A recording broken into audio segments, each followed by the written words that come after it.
Here's an engaging e-learning resource on skill classification, which you can use either at the beginning of a course when you're introducing this topic, or of course you can use it at any time to review student learning.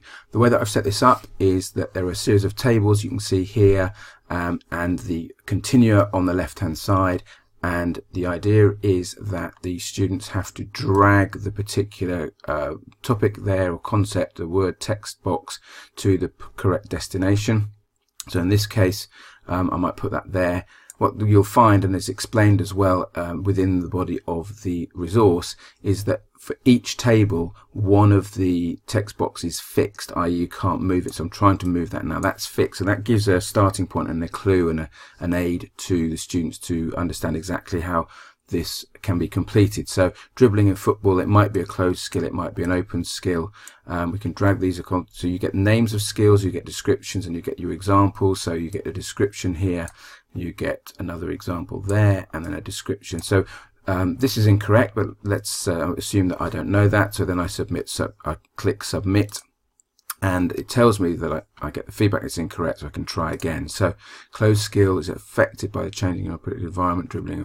So I might want to change that around to open skill, and now that's a closed skill, and that looks a little bit better. Submit, and I've got that correct. So once I press continue, students can have a look at that, they can review that, and when they're ready to, they can move on to the next one. So we've got organizational continuum, exactly the same thing here. High organizational skill doesn't move, but other concepts do. So they can have a go at each of those. They can navigate forward or backwards on the task. Difficulty continuum, pacing continuum, muscular involvement continuum, the continuity continuum, which always some students find tricky, don't they? And then you then get a results page. Now I've set a pass mark at 80%. You can see that my score is only 28.5%, so I didn't pass, but I can review the quiz. So your students can go back, they can press review quiz, and then it will tell you if you've got it correct, if they got it correct or not, which is great. And get rid of that if you want to. Move forward.